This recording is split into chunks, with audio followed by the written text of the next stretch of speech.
Sit. Sit. This is Stella, and this is Stella's roadmap to success.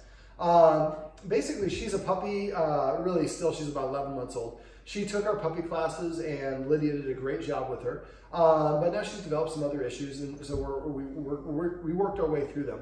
Now, basically, she was a little bit confused, sit, about her position in the house.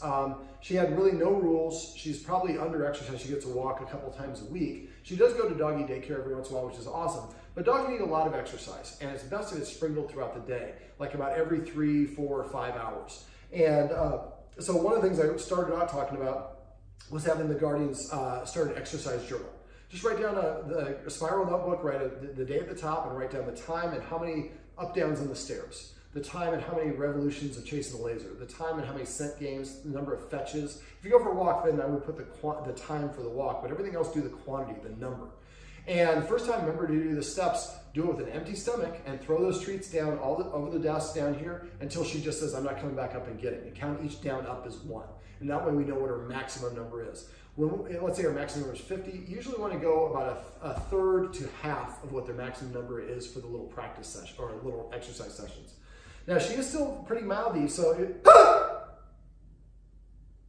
make sure you keep on doing that. The Guardian said that she typically gets more aggressive with her mouthiness when she does that. And I want you to interpret that or getting into trouble as her way of saying, I need more exercise. So start the exercise journal, shoot for like about 5 different exercise sessions throughout the day, the first day that you do it. But and then give a letter grade, A through F. The next day, basically add a couple more quantities.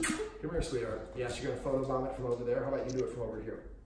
Sit. The next time, do a couple more repetitions or add a whole extra exercise if it's a really low grade. And keep playing around with the elements until eventually you get to like where she gets an A+ behavior for that day. You're like, okay, now I know the exercise we need. And the great thing about a lot of this indoor exercise in pursuit mode, chasing the fetch, getting an eye fetch or something like that, is she gets to exercise herself, but when she's in pursuit mode, she's gonna be it's more efficient.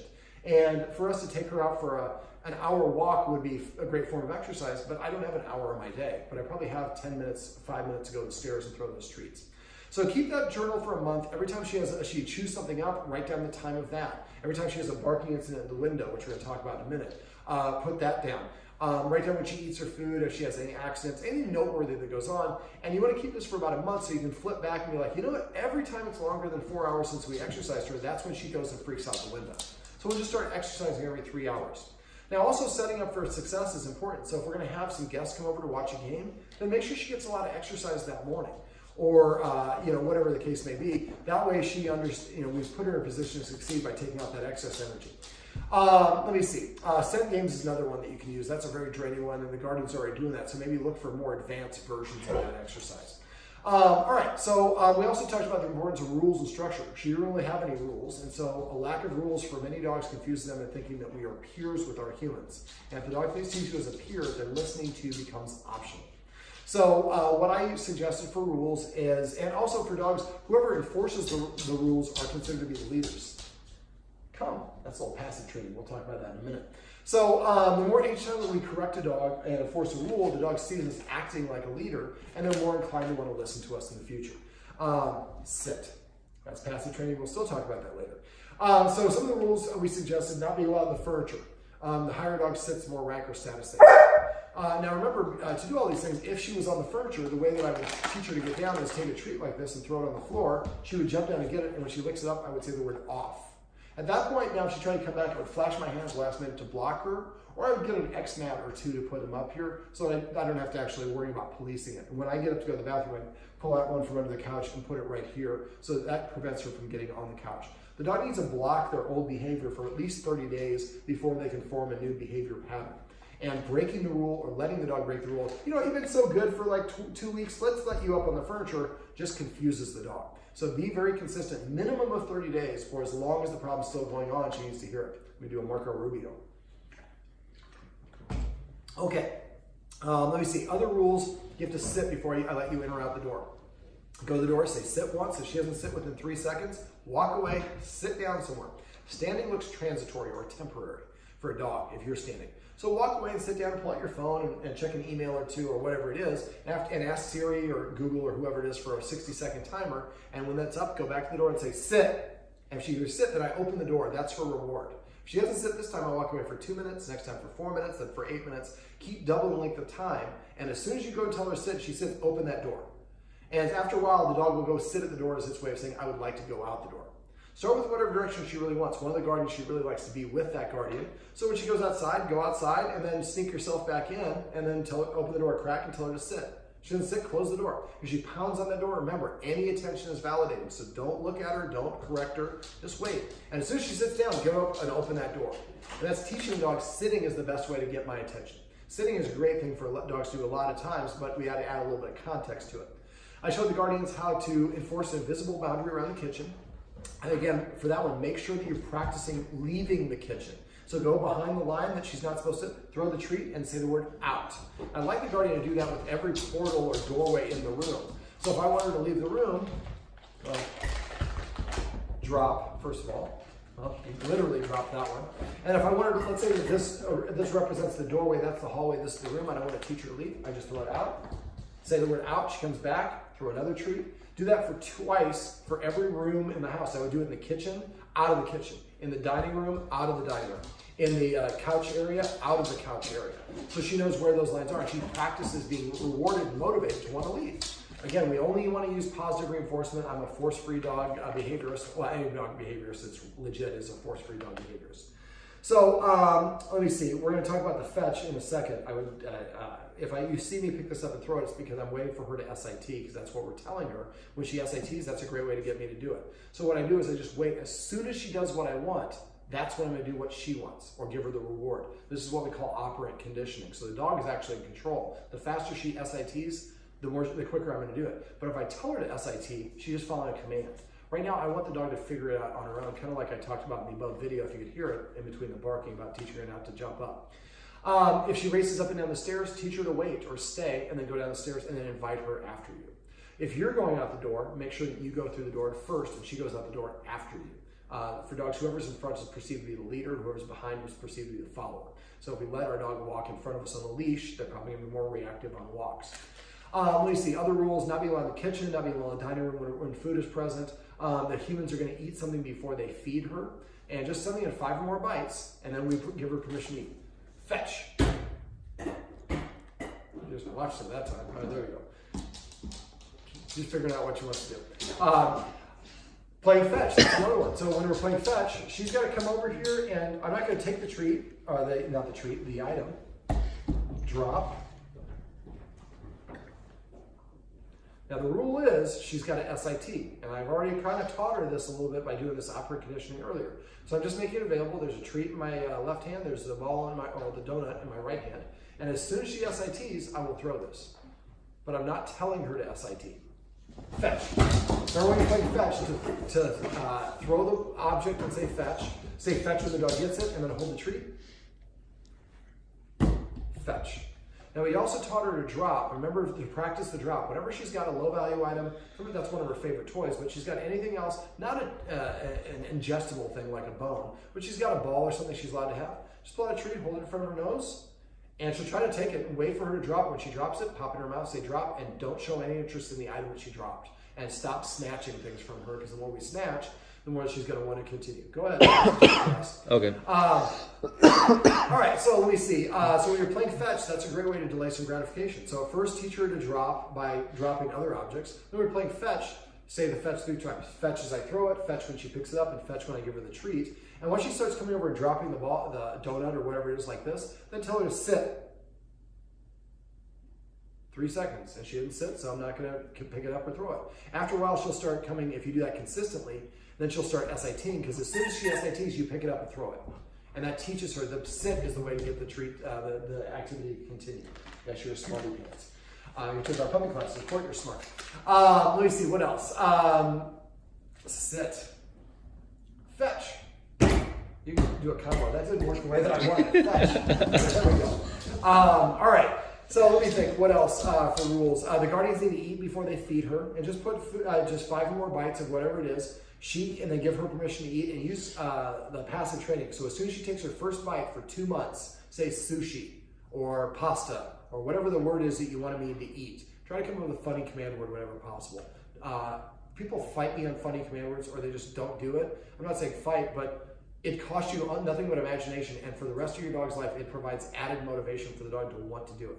I'm lazy, I want to do things as easy as possible. Coming up with funny command words is one of the easiest tricks that you can use to have a dog that behaves and wants to behave for you.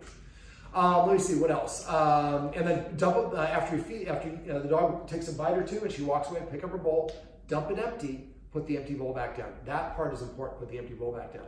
And then she can give her a treat when you're training or whatever, but don't let her snack and wait until the next meal. And don't fetch. And don't cheat for her, and eventually she'll be hungry the next meal. You tell her to sit, she has to wait. There's food in her bowl, you eat something first, and then you give her permission to eat the food that's in her bowl. And as soon as she walks away, dump whatever's remaining in the bowl, so it's only an empty bowl on the floor. All right, so we also, we also talked about petting with a purpose and passive training. Petting with a purpose is, if I want to pet her, she's nudging me, I'm going to say sit, or use a hand motion, sit. And then I can pet her for an hour straight at that point, but she has to do something to earn it for it first. And if she's already sitting, I would say down, down. And say just the command word. Don't say good down or her name down, just say the word down. One word commands only. And so I'm going to make her change her state. If she's sitting, I make her lay down. If she's sitting here, I make her sit over here, or whatever it is. And as soon as she sits, I want to pet under the chin to facilitate that nose up orientation. This also helps prevent a little bit of the mouthing. And then I say the word sit or whatever the command is once, and then I can pet her as much as I want.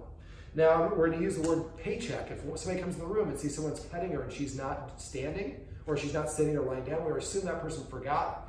That person we say paycheck, that person has to stop petting. We tell the dog to sit. When the dog sits, we pet her on the chin or whatever it is. And then we can explain to the other person, actually you missed her sitting and she stood up and I continued petting her, which is allowed. Let me see. And when she starts prepaying for attention, she's going to start sitting in front of you like she's dropping the deal now. So when she sits, make sure we do pet her and recognize her. Otherwise, she will go back to pawing or nudging at you.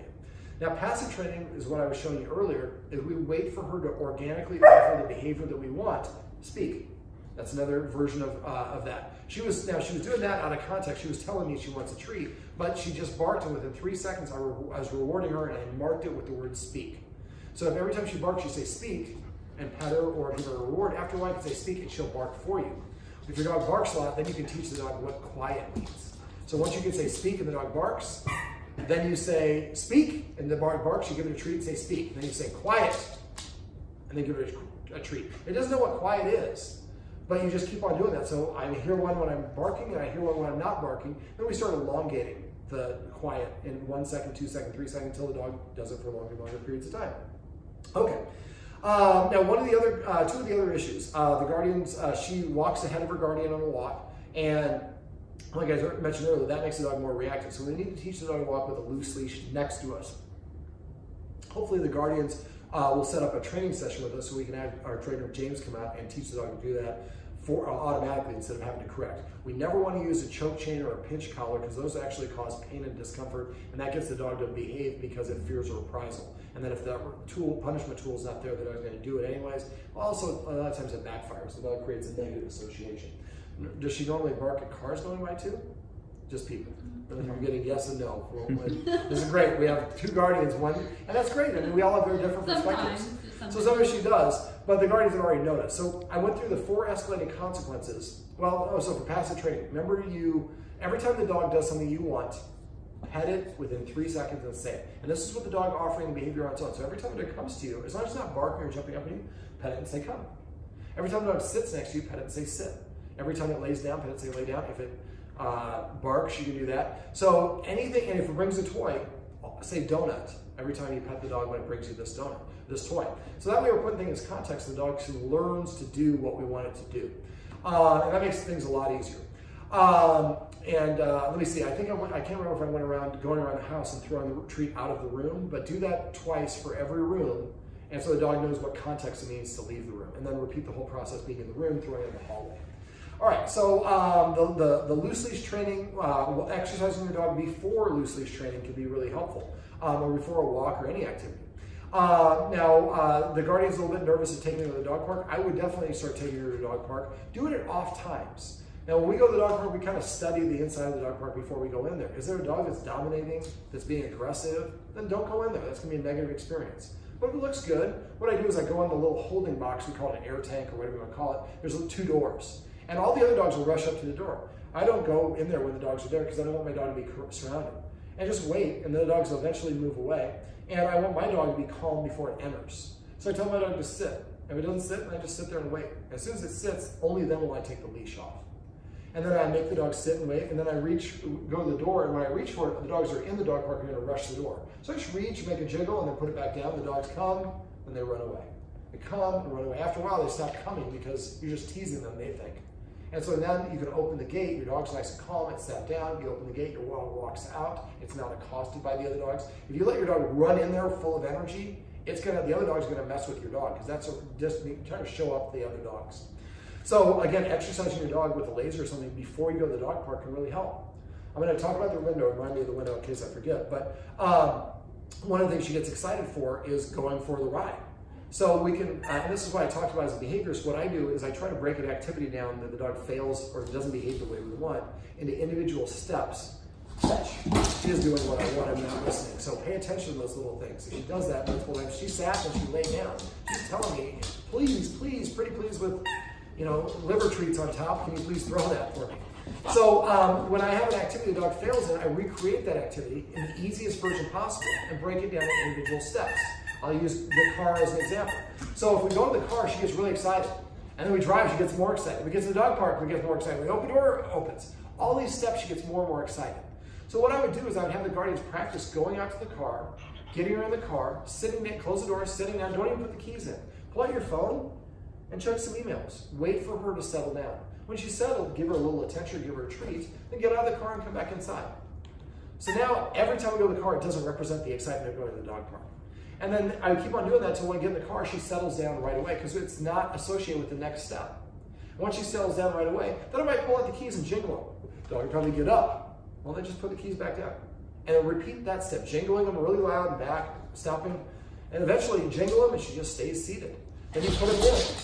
And it's just putting them in, just the motion might get her excited. So I keep on doing that until she stays calm. Then I start the car, and I don't put it in gear.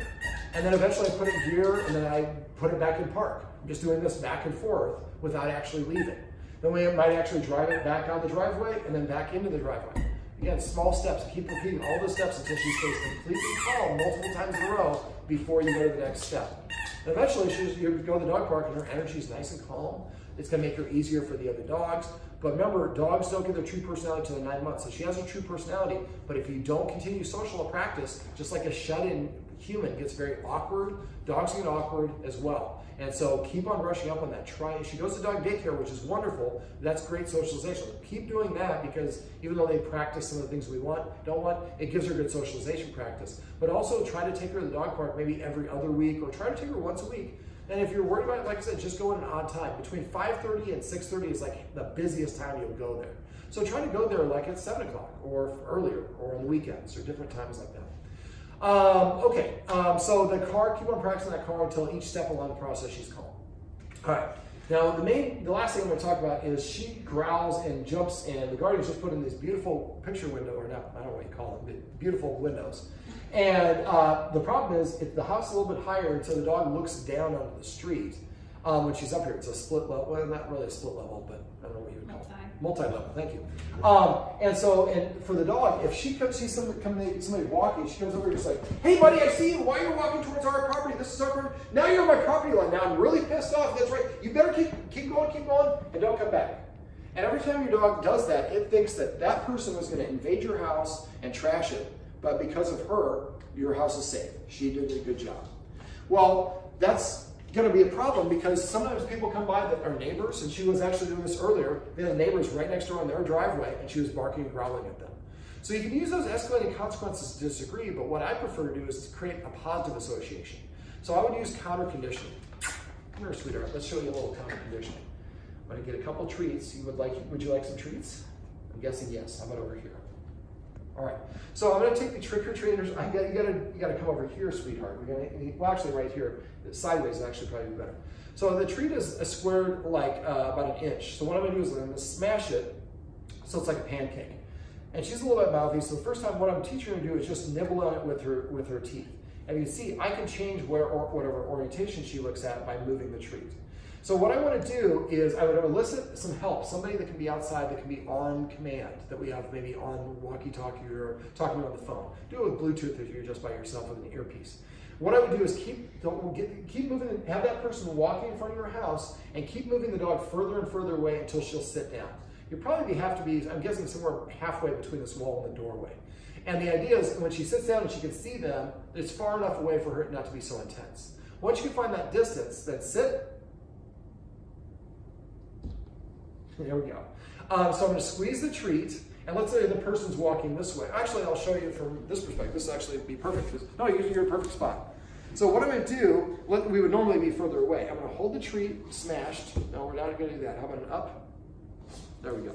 So now the person's going to appear over there. So she's looking in the direction of the person while she's getting a treat delivered. And as the person passes, we move her head further and further. And so as the people pass her house, she's getting a pleasant experience of having a treat delivered. Now these treats are pretty small, so what I would actually do for her is I would go to the butcher shop and get a piece of roast beef cut about 1/3 of an inch thick and do it in slices. And you probably need a piece about maybe 3 to 6 inches long. And so you're just sliding that out into her mouth like a push-up while she's watching the people go by. However, if she reacts at all, you're too close and none of this will work. She has to be what we call sub-threshold, below threshold. So the idea is keep moving her away until she'll sit and take the treat while she sees the person watching. Then we pull out the meat sticks and have her watching the people. And the further away we get because of the way of the wall, she sees them for a limited period of time. So when the person's coming, that's what she doesn't want. That's when we're delivering the reinforcer. As soon as the person goes out of sight, the reinforcer stops being delivered. Because that's what she wants, is the person to be gone. So we don't need to reward her for that. We're counter conditioning her. So when she sees the things she doesn't want, she's busy eating the stick and developing a positive association. And once the person's gone, it goes away. If you practice this enough, you'll make her like people coming by the house because that's what gets her a reward. Now, because the guardian said she didn't mind if the dog growls or barks a little bit, you might want to come up with a command that means bark. When my dog sees squirrels, she's not a big squirreler, but when my dog sees squirrels, I say the word alert. So now if somebody comes to my door and somebody's hassling me or something, I say alert, my dogs go lose their stuff because they think there's a squirrel around. They're jumping, they're barking. Well, the person behind the door doesn't know that. They just hear 4 dogs that sound pretty big that are barking a lot. Now, if the person did barge in, my dogs are now limbered up and ready to go. So it's a faux command, but it can be very helpful. So when she is barking, you might want to just use that passive training we talked about. Every time she barks, say speak. But speak, other people are going to know what you're doing. So you might want to say protect or alert. And that way, if somebody comes to your door and you say protect and they hear a German Shepherd bark, they're going to be gone. And that way you can trigger it as you need to, as opposed to when she wants to do it herself. All right, am I forgetting anything else? I think that's pretty much it. Now, I'm going to give, I called you from my personal cell, program that into your phone, so if you have any questions, please call me and put my name in, my company name at Dog on Problems. You will forget my name in 2 months when you need me, but you'll always be able to search for dog. And if I don't hear from you, I assume that means everything's going great. So please don't hesitate. It's very common to need to make little adjustments the week or 2 after the session. Well, this is Stella. Can we look at the camera? And this is Stella's roadmap to success. Remember, everything you do trains your dog. Only sometimes you mean it.